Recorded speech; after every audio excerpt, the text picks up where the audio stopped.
अस्सलाम वालेकुम। तो अगर आप एक क्रिप्टो ट्रेडर हैं और आप चाहते हैं कि आप शॉर्ट टर्म में अच्छा प्रॉफिट हासिल करें। अच्छा देखिए, अक्सर बहुत सारे लोगों से ऐसा होता है जब वो क्रिप्टो में स्पॉट में किसी भी कॉइन में बाइंग करके रखते हैं तो उसके बाद वो कॉइन इतने लॉन्ग टर्म के लिए नीचे पड़ा रहता है, कभी उठते नहीं दोबारा वो। ठीक है, तो आज मैं आपको एक ट्रिक बताऊंगा कि आपने किस ट्रिक से कॉइन को बाय करना है, किस ट्रिक से आपने कॉइन को स्टडी करना है। मैं उसकी पूरी डेट ऑफ बर्थ आपके सामने यहाँ पर निकाल के रख दूंगा। ठीक है, तो सबसे पहले आपने आना है कॉइन मार्केट कैप पे। कॉइन मार्केट कैप पे आने के बाद अब जैसे मेरे सामने यहाँ पर बहुत सारी कॉइन्स की लिस्ट आ रही है। ठीक है, अब मैं आपको बताता हूँ आपने कौन से कॉइन में पैसे इन्वेस्ट करने हैं। ठीक है, अब मैं यहाँ से किसी भी एक रैंडमली कॉइन को उठा लेता हूँ। जैसे ये मेरे सामने ADA है, मैं इस कॉइन का मार्केट कैप भी देख लेता हूँ और साथ ही साथ इसका ऑल टाइम हाई भी देख लूँगा। ये दोनों चीज़ें मुझे इसकी देखनी है सूरत में। ठीक है, अब मेरे सामने ये दिखा रहा है इसका वॉल्यूम जो है, ADA का जो वॉल्यूम है वो तकरीबन 2 बिलियन का है। 2 बिलियन का इसका वॉल्यूम है। इट्स मीन कि इसमें मैं अगर पैसे लगाता हूँ तो ये अगर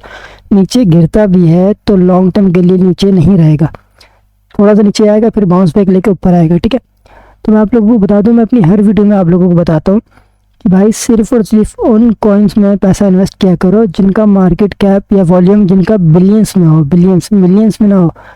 अब इन दोनों में फ़र्क क्या देखें, अगर किसी कॉइन का मार्केट कैप मान लो कि 2 मिलियन का मार्केट कैप है उसका। ठीक है, अब आपको पता है क्रिप्टो में तो बहुत बड़े बड़े इन्वेस्टर भी है जिनके पास लाखों करोड़ों डॉलर होते हैं, जो बड़े बड़े इन्वेस्ट करते हैं। मान लो किसी कॉइन का मार्केट कैप है दो मिलियन का। ठीक है, अब उसमें से 1 मिलियन जो उसकी सप्लाई है वो मेरे पास है। अब जाहिर सी बात है, जब तक वो 1 मिलियन सप्लाई मेरे पास है, जब तक वो कॉइन पंप कर रहा है, जब मैं उसको सेल करूंगा तो वो जब मैं उसकी आधी क्वांटिटी सेल कर रहा हूँ तो जाहिर सी बात है कॉइन में एक बहुत बड़ी करेक्शन तो आएगी ना, कॉइन तो गिरेगा ना बहुत। तो ये फ़र्क होता है। अब इतनी बड़ी इन्वेस्टमेंट किसी के पास नहीं होती। जैसे ये बिलियंस है ना, 2 बिलियंस का मतलब है कि अगर इसमें से कुछ मिलियन सेल भी होते हैं ना कॉइन, तो इसको इतना फ़र्क नहीं पड़ेगा, ये इतना खास नीचे नहीं गिरेगा। ठीक है, एक चीज़ ये हो गई। दूसरी चीज़, आपने इसको यहाँ पर कैंडल्स पे करना है और इसके बाद आपने ये ऑल टाइम हाई देखना है इसका, कि इसमें ऑल टाइम हाई कितना मारा है। अब इसका जो मेरे सामने ऑल टाइम हाई आ रहा है वो तकरीबन आ रहा है $3 का, और अभी इसका प्राइस चल रहा है तकरीबन $1। तो मतलब इस वक्त मुझे इसमें चांसेस हैं कि मैं पैसे इन्वेस्ट करूं और मुझे प्रॉफिट होगा। ठीक है, ये मैं आपको एक शॉर्ट टर्म की स्ट्रेटजी बता रहा हूँ। इसमें अभी चांसेस है कि इसमें पैसे इन्वेस्ट करूँ और मुझे प्रॉफिट देगा। ठीक है, साथ ही साथ यहाँ पर इसकी न्यूज़ भी चल रही हैं। उसके अलावा यहाँ कितने कितने लोग हैं जो इसको बुलिश और बेरिश कह रहे हैं। यहाँ पर तकरीबन 90% आवाम है जो उसको कह रही है कि बुलिश होगा, और 10% लोग हैं जो उसको कह रहे हैं कि बेरिश होगा। ठीक है, वो बात की बात है, जब भी जो होगा देखा जाएगा। बहरहाल यहाँ पर इसकी आपको एक प्रॉपर न्यूज़ भी मिल रही है और ऑल टाइम हाई भी आपको इसका यहाँ पर दिख रहा है। उसके अलावा यहाँ पर आपको इसका मार्केट कैप भी दिख रहा है और वॉल्यूम भी दिख रहा है। ठीक है, अब मैं आपको दिखाता हूँ कि इसको आपने इसकी चार्ट रीडिंग किस तरीके से करनी है और इसको आपने एनालाइज किस तरह करना है। ठीक है, देखिए अगर आप एक हैं, मैं यहाँ पर सबसे पहले ADA कॉइन सर्च कर लेता हूँ, ADA। देखिए अगर आप चाहते हैं कि आपको शॉर्ट टर्म में प्रॉफिट हो, जैसे कि 2 दिन 3 दिन में आपको स्पॉट ट्रेडिंग में प्रॉफिट हो, तो आपने सिर्फ और सिर्फ यहाँ पर आना है। ठीक है, आपने यहाँ पर 4 आवर का टाइम फ्रेम यूज़ करना है। अगर आप शॉर्ट टर्म का प्रॉफिट हासिल करना चाहते हो तो आपने सिर्फ यहाँ पर 4 आवर का टाइम फ्रेम यूज़ करना है।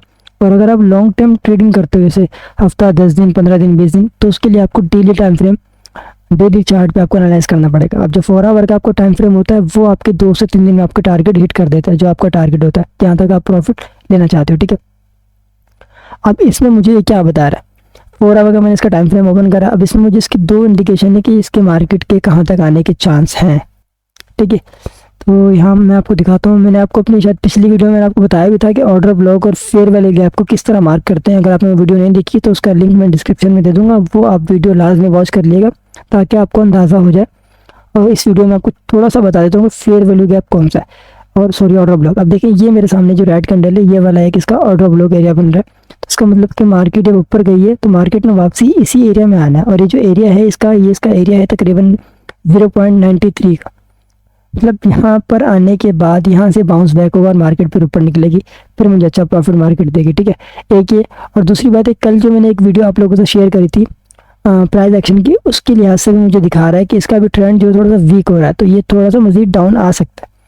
थोड़ा सा यहाँ ज़्यादा चांसेस रहेंगे कि यहाँ तक जाए, यहाँ तक तकरीबन 1.10 तक जाएगा। उसके बाद भी गिर सकता है, गिरने को तो यहीं से भी गिर सकता है, लेकिन अगर ज़्यादा ऊपर जाता भी है तो सिर्फ 1.10 तक जाएगा। उसके बाद ये इस एरिया में आएगा। अब इस एरिया में आने के बाद फिर ये ऊपर बाउंस बैक लेके निकल सकता है। ठीक है, अब आगे आते हैं।